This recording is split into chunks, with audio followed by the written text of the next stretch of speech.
আমি লাইট দিই না, মোবাইল দিয়ে দেখছি তো। লাইট দেন না।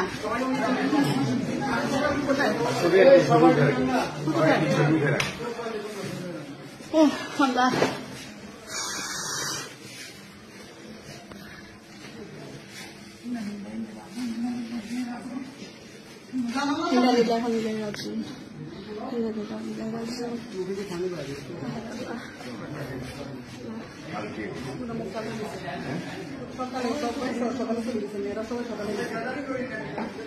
কতক্ষণ পর্যন্ত এই অবস্থা ছিল? 4টা থেকে বান্ধবীরা ফোন দিচ্ছে। তো পরে আমার আপুকে ফোন দিচ্ছে না, আমার আপু পরে সন্ধ্যা 7টা বাজে ফোন দিতে বলে এখন তো দেখা তো মারিয়ে দরজা খুলতেছে না, একটু নক করেন।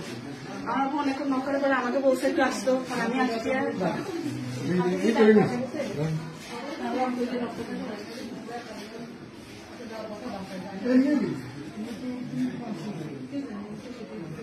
খাইছি